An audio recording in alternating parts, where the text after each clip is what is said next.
শুরুতেই জানিয়ে দিব পল কাপুরের ঢাকা মিশন, বিশেষ বৈঠকে বিএনপি, খলিলুরে ক্ষিপ্ত জামায়াত, থাকছে বিস্তারিত প্রতিবেদনে।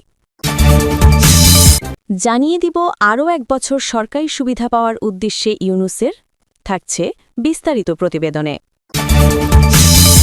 এক মার্কিন কূটনীতিকের বাংলাদেশ সফর ঘিরে তোলপাড় পদ্মা। বাংলাদেশে এসেছেন ডোনাল্ড ট্রাম্পের বিশেষ দূত তথা মার্কিন পররাষ্ট্রমন্ত্রী পল কাপুর। দায়িত্ব নেওয়ার পরেই তিনি বাংলাদেশ সফরে এসেছেন। ঘুরিয়ে বলা যেতে পারে, তারেক রহমান প্রধানমন্ত্রী পদে আসীন হওয়ার পরেই পল কাপুর ঢাকা এলেন।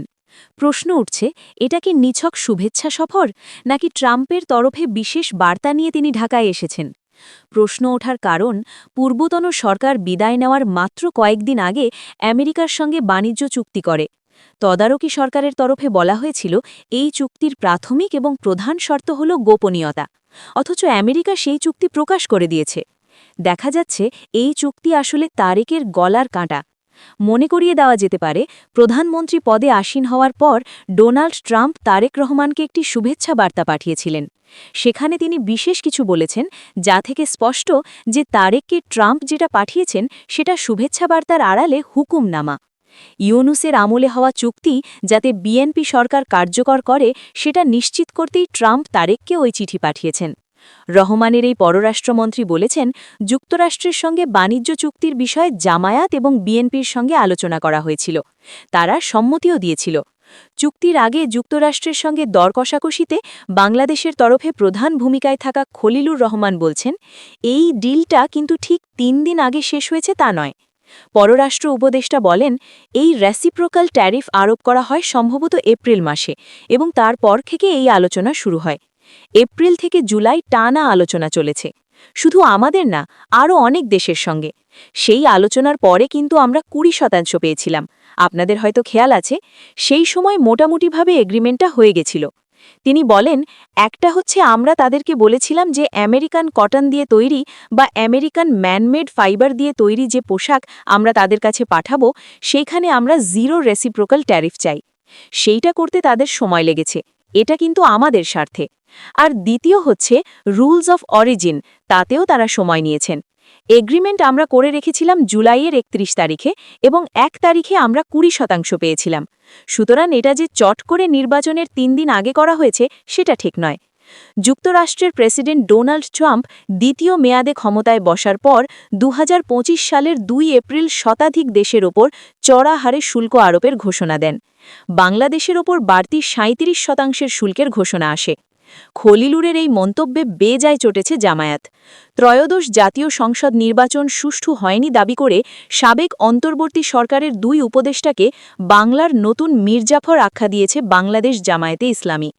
ইলেকশন ইঞ্জিনিয়ারিংয়ের অভিযোগে ব্যাপারে জাতির কাছে অন্তর্বর্তী সরকারকে স্পষ্ট করতে হবে।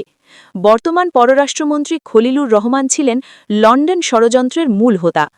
বর্তমান সরকারকে ক্ষমতায় আনতে তিনি বিগত সরকারের মধ্যে থেকে নানা ষড়যন্ত্র করেছেন। আবদুল্লাহ তাহের আরও বলেন, সাবেক এই উপদেষ্টারা জাতির সুষ্ঠু নির্বাচনের আকাঙ্ক্ষাকে ভণ্ডুল করে দিয়েছেন।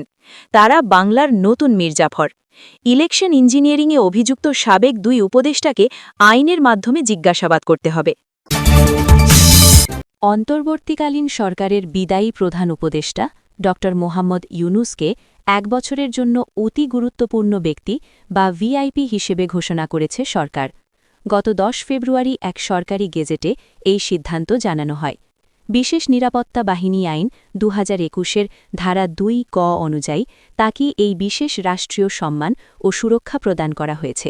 এর ফলে ক্ষমতা ছাড়ার পরও তিনি বিশেষ নিরাপত্তা বাহিনী বা এসএসএফের কঠোর নিরাপত্তা বেষ্টনী ও ভিভিআইপি মর্যাদা ভোগ করবেন।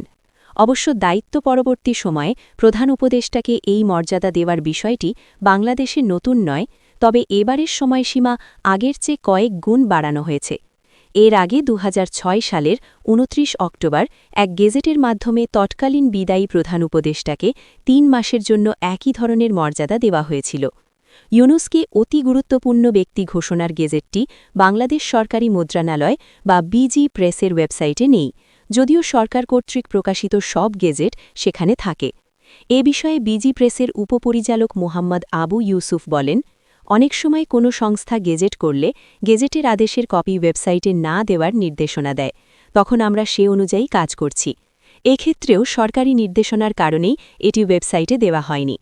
তৎকালীন প্রধান উপদেষ্টার কার্যালয়ের সচিব মোহাম্মদ সাইফুল্লাহ পান্না এই প্রজ্ঞাপনে সই করেছিলেন। তিনি এখন জনপ্রশাসন মন্ত্রণালয়ে সংযুক্ত।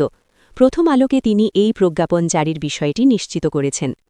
গেজেটে বলা হয়েছে, সরকার বিশেষ নিরাপত্তা আইন ২০২১-এর ধারা ২ ক-এ প্রদত্ত ক্ষমতা বলে অন্তর্বর্তীকালীন সরকারের প্রধান উপদেষ্টা ড. মুহাম্মদ ইউনুসকে তাহার দায়িত্ব হস্তান্তরের তারিখ হইতে ১ বছরের জন্য অতি গুরুত্বপূর্ণ ব্যক্তি হিসেবে ঘোষণা করিল। এর অর্থ, ইউনুস আগামী বছরের ১৬ ফেব্রুয়ারি অবধি অতি গুরুত্বপূর্ণ ব্যক্তি হিসেবে এসএসএফ সুবিধা পাবেন। ফলে তার নিরাপত্তার বিঘ্ন ঘটাতে কেউ চাইলে তাকে জীবনের ঝুঁকি নিতে হবে। অতি গুরুত্বপূর্ণ ব্যক্তিদের নিরাপত্তা বিধানের লক্ষ্যে প্রয়োজনীয় সংখ্যক নিরাপত্তা সংস্থার সদস্যদের বিভিন্ন বেষ্টনীতে মোতায়েনের মাধ্যমে তাদের সুরক্ষা নিশ্চিত করা হবে।